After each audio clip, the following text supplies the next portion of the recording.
नमस्कार, आप देख रहे हैं एवन उत्तराखंड और मैं हूं आपके साथ आयुषी गुप्ता। बुलेटिन की शुरुआत करेंगे इस वक्त की हेडलाइंस के साथ।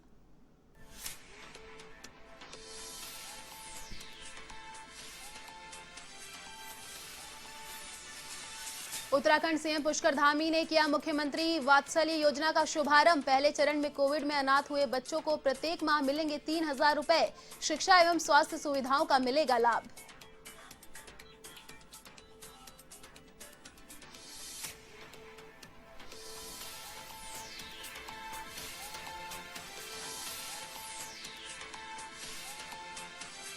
उत्तराखंड सरकार के फैसले के बाद खुले सभी स्कूल। 9वीं से 12वीं तक की कक्षाएं शुरू। बच्चों और टीचर्स में दिखा भारी उत्साह। पहले दिन 50% बच्चों ने ही दी उपस्थिति।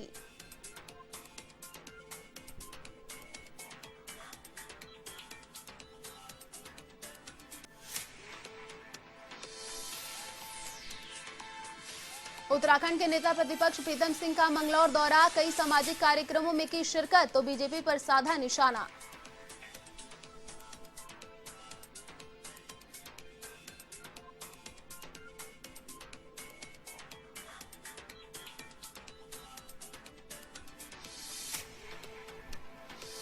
उत्तराखंड के किसानों ने किया आगामी चुनावों में भाजपा के खिलाफ जाने का ऐलान। यूनियन के प्रदेश अध्यक्ष अवतार सिंह ने दी चुनौती। कहा 2022 में बीजेपी को सिखाएंगे सबक।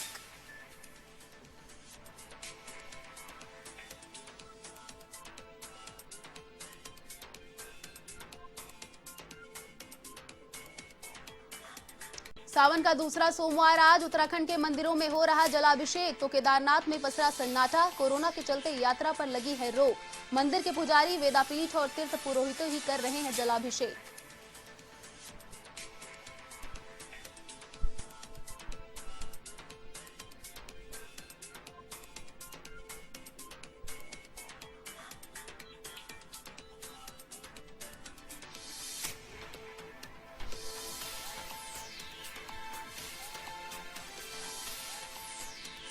और अब खबरें विस्तार से। खबर देहरादून से है, जहां मुख्यमंत्री पुष्कर सिंह धामी ने वात्सल्य योजना का शुभारंभ किया। इस अवसर पर कैबिनेट मंत्री रेखा आर्य और कैबिनेट मंत्री गणेश जोशी भी उपस्थित रहे। इस योजना के तहत कोविड में अनाथ हुए 1062 बच्चों को वात्सल्य योजना का लाभ मिलेगा। सरकार की तरफ से डीबीटी के माध्यम से सीधे खाते में सरकारी आर्थिक सहायता दी जाएगी और इस योजना के तहत 1 जुलाई 2021 से 3,000 रुपए प्रति माह प्रत्येक बच्चे को 21 वर्षों तक दिया जाएगा। आपको बता दें कि कोरोना की पहली और दूसरी लहर ने काफी कहर बरपाया था और कई बच्चे अनाथ भी हो गए थे। विभाग की तरफ से अब तक 2,347 बच्चे चिन्हित किए गए हैं, जिनमें से 1,062 बच्चों का वात्सल्य योजना का लाभ मिलेगा। जिलाधिकारियों की तरफ से इनका सत्यापन किया जा चुका है, जबकि बाकी बच्चे सत्यापन का उनका काम चल रहा है। सभी हमारे समक्ष आ चुके हैं कार्यक्रम में।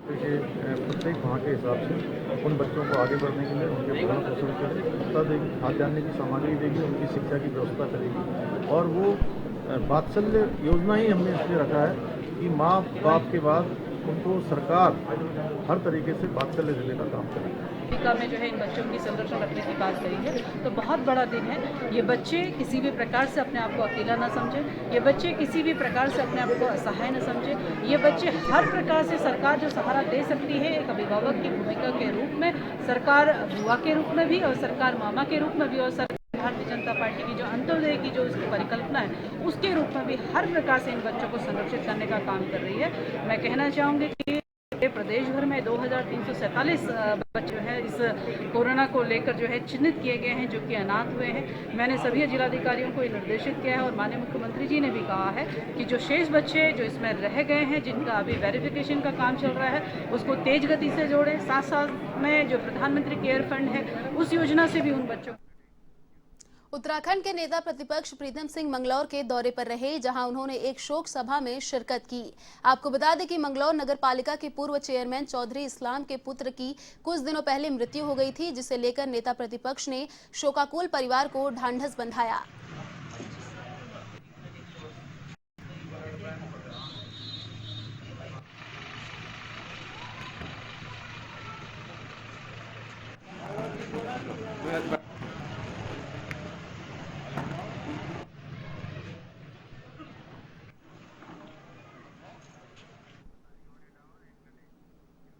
उत्तराखंड कांग्रेस ने संगठन में बदलाव के बाद अब चुनावी तैयारियां शुरू कर दी हैं।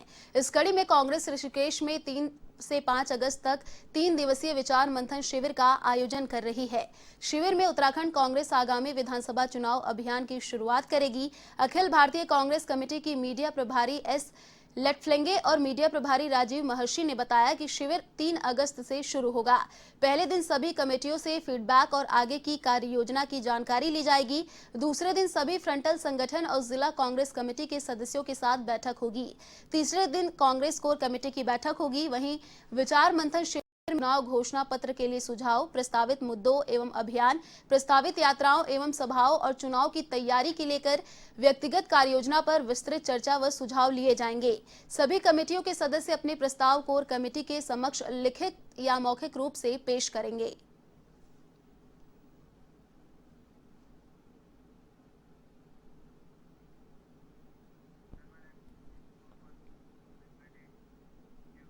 उत्तराखंड सरकार के फैसले के बाद 9वीं से 12वीं तक की कक्षाएं शुरू हो गई हैं। रुद्रप्रयाग जनपद में स्कूल खोलने को लेकर बच्चों में भारी उत्साह देखने को मिला। जहां स्कूलें खुलने से अभिभावकों में खुशी देखी जा रही है, वहीं स्कूली अध्यापक भी बच्चे के आने से प्रसन्न जता रहे हैं। आपको बता दें कि कोरोना की तीसरी लहर की आशंका के बीच उत्तराखंड सरकार ने स्कूल खोलने का फैसला किया है। हालांकि स्कूल खोलने के पहले दिन 50% बच्चों ने ही उपस्थिति दी, लेकिन धीरे धीरे सभी बच्चे स्कूल में आने लगेंगे। सरकार की ओर से स्कूल तो खोल दिए गए हैं, लेकिन पठन पाठन के अलावा प्रार्थना सभा, बाल सभा, खेल, संगीत, सांस्कृतिक कार्यक्रम एवं अन्य सामूहिक गतिविधियों का आयोजन नहीं किया जाएगा। साथ ही स्कूल प्रबंधन की ओर से बच्चों से कोविड-19 का पालन करवाया जाएगा। इसे लेकर स्कूली बच्चों का कहना है कि कोरोना महामारी के कारण पढ़ाई लिखाई में दिक्कतें हो रही थी। घर में ऑनलाइन पढ़ाई करना मुश्किल हो रहा था।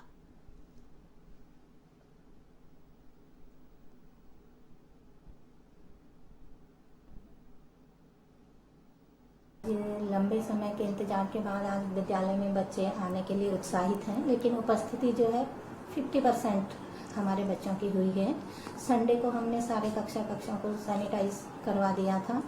उनके लिए हैंड वॉश, सोशल डिस्टेंसिंग के हिसाब से उनको क्लासेस में बिठवाना, उनका एंट्रेंस उनकी विद्यालय में जो एंटर कर रहे हैं तो वो उनको बिल्कुल पूरी सोशल डिस्टेंसिंग का ध्यान रखते हुए एक नोडल अधिकारी टीचर को नियुक्त किया गया है, जो कि इस चीज़ का पूरा ध्यान रखेंगी कि हर समय बच्चे जो हैं, जो मानक हैं कोविड-19 के अंतर्गत, उनका पालन करते रहें और स्वास्थ्य की दृष्टि से अपने को सुरक्षित रखते हुए, अन्य बच्चों को सुरक्षित रखते हुए जो है अपनी पढ़ाई को सुचारू रूप से संचालित कर।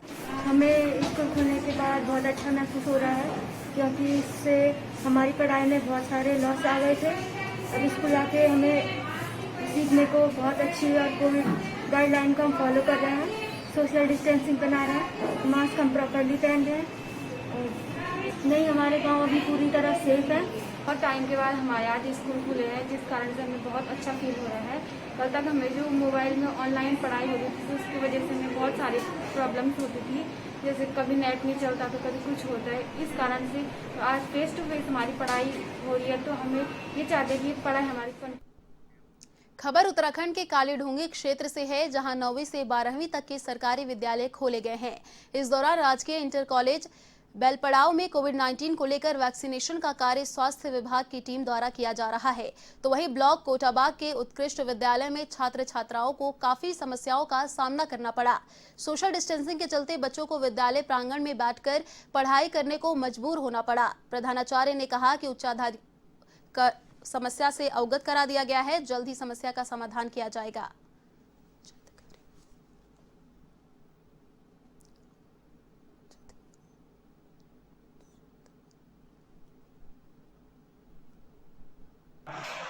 दो 2021 से विद्यालय उत्तराखंड सरकार के निर्देशानुसार अभी बच्चों की संख्या 66% तो नहीं है, कमी है, और कोविड नियमों का पालन करते हुए जितना हमसे हो सकता है उतना। खबर उत्तराखंड के उधम सिंह नगर से है, जहां आशा कार्यकर्ताओं ने अपनी मांगों को लेकर धरना प्रदर्शन किया। तो वहीं जसपुर स्वास्थ्य केंद्र में तैनात सभी आशाओं ने धरना दिया। साथ ही स्वास्थ्य विभाग के खिलाफ जमकर नारेबाजी भी की और कहा कि आशाओं के लिए किसी प्रकार की कोई सुविधा नहीं है, साथ ही कार्य का भार अधिक पड़ता है, जिसके अनुरूप मानदेय बढ़ाना चाहिए। आशा हेल्थ वर्कर्स यूनियन के जिला उपाध्यक्ष रीना देवी ने बताया कि अपनी मांगों को लेकर पूर्व में भी धरना देकर सरकार को 1 तारीख तक का समय दिया गया था, लेकिन समस्या का हल नहीं होने के चलते अब अनिश्चित काल के लिए धरना जारी रखने की चेतावनी दी है।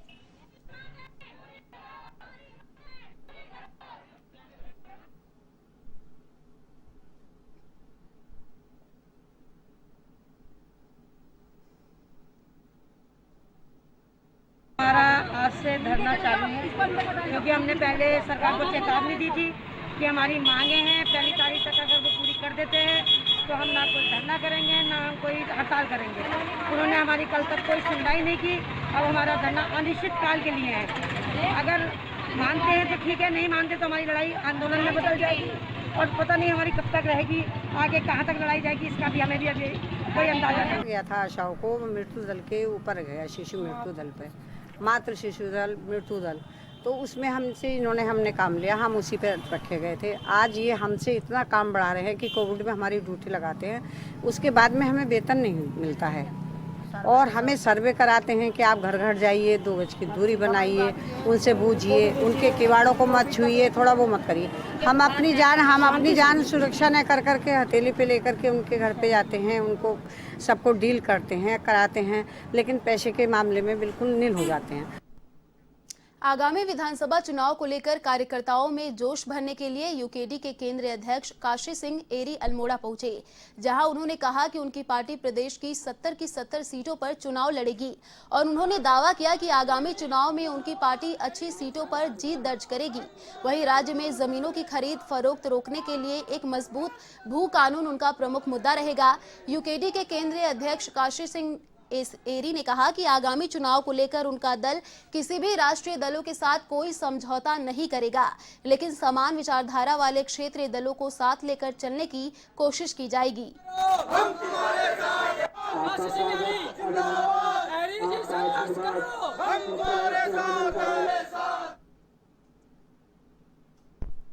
बहुत बड़बोलापन तो नहीं करते हैं, 70 सीटों में लड़ेंगे और ये आपको विश्वास दिलाते हैं कि हम मेजॉरिटी में आएंगे और बदलाव लाएंगे और जनता का मूड भी है। आपने जो आखिरी सवाल पूछा है उस पर हम काम करेंगे। बाकी जो जो दिल्ली वाले दल हैं, राष्ट्रीय दल हैं, उनसे कोई मतलब ही नहीं बनता है कि कोई समझौता हो, कोई बात हो। हाँ, जो हमारे क्षेत्रीय दल हैं और उसमें कुछ राष्ट्रीय दल भी हैं जिन्होंने उत्तराखंड राज्य आंदोलन में हमारा पूरा समर्थन किया है। 3 कृषि कानूनों को लेकर देश के किसान दिल्ली के बॉर्डर पर आंदोलनरत है। अब उसको लेकर उत्तराखंड के किसानों ने 2022 में प्रदेश के चुनावों में भाजपा के खिलाफ जाने का ऐलान कर दिया है। अल्मोड़ा पहुंचे भारतीय किसान एकता यूनियन के प्रदेश अध्यक्ष अवतार सिंह ने भाजपा को सीधे चुनौती देते हुए कहा कि आज भाजपा की सरकार देश में किसानों के साथ जिस प्रकार का रवैया अपना रही है, उसके लिए प्रदेश का किसान 2022 में भाजपा के खिलाफ उतरेगा और उसको पूरे जोर से हराने का काम करेगा। उन्होंने कहा कि 2022 में वे सरकार को हराकर उन सभी पार्टियों की सरकार को एहसास कराएगी जो किसान का अनहित करेगा। सरकार के ऊपर हमारा पूरा दबाव रहेगा कि हमारे जो खिलाफ कानून बनाए उसको वापस लें, और यदि वो नहीं इस मामले में आती है तो हम लोग इसका विरोध करेंगे और इसको हराने का पूरा काम करेंगे, जिससे आने वाली जो सरकारें हैं वो समझ लें कि उनको ठीक काम करना चाहिए। किसानों के विरोध में या जनता के विरोध में वो काम नहीं कर सकती। जो जनता के पक्ष में है वो ही यहाँ पे सरकारें चलेंगी, इसलिए हम पूरा दबाव बना के और यहाँ इनको। बढ़ते अगली खबर की ओर। कोविड-19 की तीसरी लहर के मद्देनजर जसपुर प्रशासन ने पूरी तरह से कमर कस ली है और उत्तराखंड में अन्य प्रदेश से आने जाने वाले यात्रियों की जांच शुरू कर दी है। वहीं चिकित्सा प्रभारी जमील अहमद ने मीडिया से रूबरू होते हुए बताया कि कोविड-19 की तीसरी लहर के मद्देनजर लगातार 3 महीने बॉर्डर पर थर्मल स्कैनिंग की जाँच की जा रही है। बताया गया कि यात्रियों की वैक्सीन टीकाकरण के बाद भी थर्मल स्कैनिंग जाँच की जाएगी, साथ ही 72 घंटे ही वो मान्य होगी। बिना जाँच के उत्तराखंड में प्रवेश नहीं दिया जाएगा।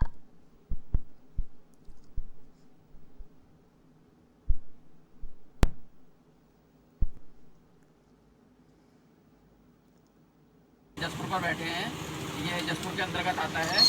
यहाँ पर अभी तक 26 लोगों की जांच हो चुकी है कोविड-19 की, सैंपल लिए जा चुके हैं।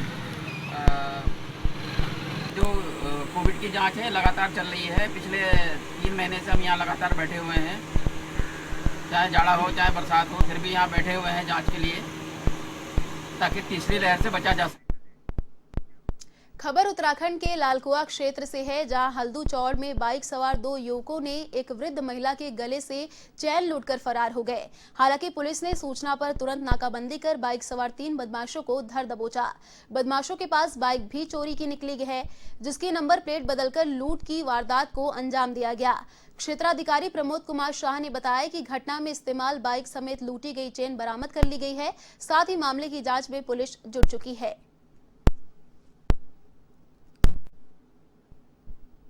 अपराधियों की तलाश के लिए टीमों का गठन किया गया और इस क्रम में सीसीटीवी फुटेज भी बड़े सहायक हुए और ये जानकारी हुई कि जो मोटरसाइकिल घटना में प्रयुक्त हुई है वो लालकुआ क्षेत्र की ही है। इस आधार पर बदमाशों की तरफ शिकंजा पुलिस ने कसना शुरू किया और वीआईपी गेट के आसपास तीनों बदमाशों को लूटी गई चेन के साथ बरामद गिरफ्तार कर लिया गया। पूछताछ में ये बात जाहिर हुई कि एक मोटरसाइकिल लालकुआ क्षेत्र से चोरी हुई थी, यह वही मोटरसाइकिल है और इसकी नंबर प्लेट बदल गई है। इसलिए अभियुक्तों के विरुद्ध मोटरसाइकिल चोरी के साथ ही नंबर प्लेट अपने लाभ के लिए बदलने का 420, 468, 471 की धारा अलग से बढ़ाई गई है। कुल मिला के 392, 411, 379, 411 और 420, 468, 471 आईपीसी में अभियुक्त गणों का चालान माननीय न्यायालय किया गया।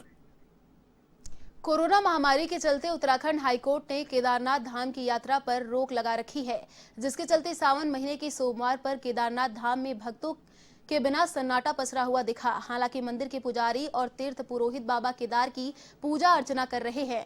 आपको बता दें कि सावन के महीने में बाबा केदार के दरबार में भक्तों की अच्छी खासी भीड़ रहती थी।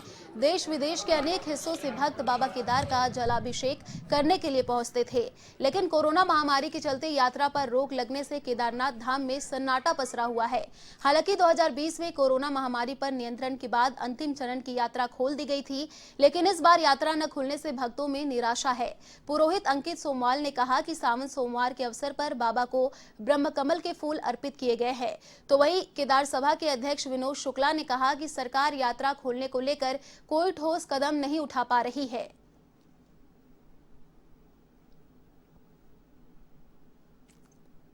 विश्व का मंगल करने वाले बाबा केदारनाथ जी के धाम में आज श्रावण के सोमवार के दिन बाबा केदार का ब्रह्म कमल के द्वारा रुद्राभिषेक किया गया है।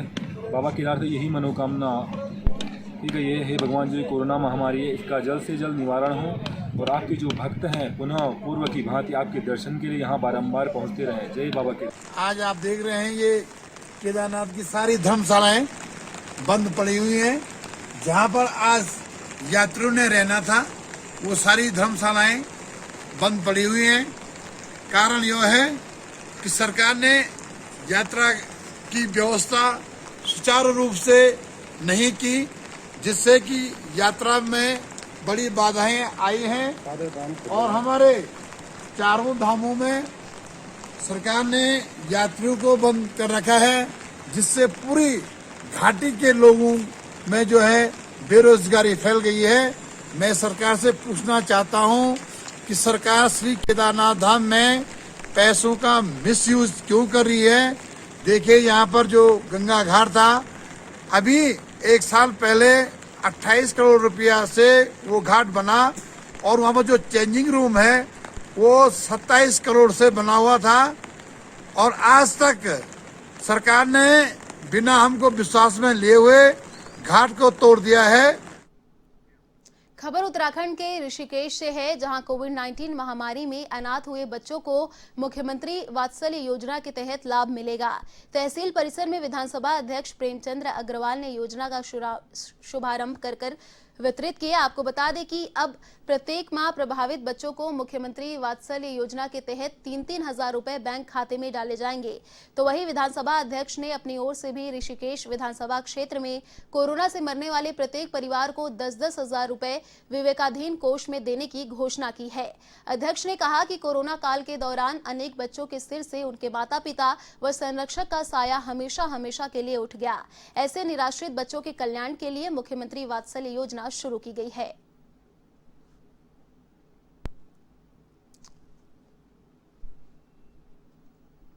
मेरी विधानसभा क्षेत्र के बहुत से लोग जिस प्रकार से आज दुनिया में नहीं है, पहले तो मैं उनको श्रद्धांजलि दे रहा हूं। और सरकार ने बड़ी गंभीरता दिखाते हुए उनके लिए एक वात्सल्य योजना का घोषणा की थी। आज उसका शुभारंभ हो रहा है। माननीय मुख्यमंत्री जी ने देहरादून का शुभारंभ किया। मैं अपने विधानसभा क्षेत्र से यहाँ पे शुभारंभ कर रहा हूँ और जो हमारे लाभार्थी वो लोग हैं उनको इसका लाभ किस प्रकार से मिल सके, ये मैंने यहाँ पे अभी इसको शुरुआत की है। खबर रुड़की से है, जहां आदि धर्म समाज के कार्यकर्ताओं ने मिलकर एसडीएम को ज्ञापन सौंपा, जिसमें बताया गया कि आचार्य अनिरुद्धाचार्य चैनल पर कथावाचन के दौरान भगवान वाल्मीकि की छवि धूमिल करने का प्रयास किया है, जिस कारण वाल्मीकि समाज में रोष व्याप्त है। जिसको देखते हुए एसडीएम अपूर्वा पांडे को ज्ञापन सौंपकर मौजूद एपिसोड को यूट्यूब से हटाने, कथावाचक पर आईपीसी की धारा 295A के अनुसार कार्रवाई करने, भविष्य में ऐसा नहीं करने और समाज से समक्ष माफी मांगने की मांग की गई है। मांग हमारी ये है कि प्रसिद्ध कथावाचक अनिरुद्धाचार्य ने हमारे गुरु हमारे भगवान वाल्मीकि जी के विषय में गलत भाषा का प्रयोग करा और आपत्तिजनक टिप्पणी करी। तो आज आदि धर्म समाज की ओर से ज्ञापन प्रेषित किया गया एसडीएम महोदय को, जिसमें उन्होंने तत्काल कार्रवाई करने के लिए हमने मांग प्रेषित करी है कि तत्काल प्रभाव से कार्रवाई हो। फिलहाल इस बुलेटिन में इतना ही। देश और दुनिया की तमाम बड़ी खबरों के लिए देखते रहिए A1 टीवी। नमस्कार।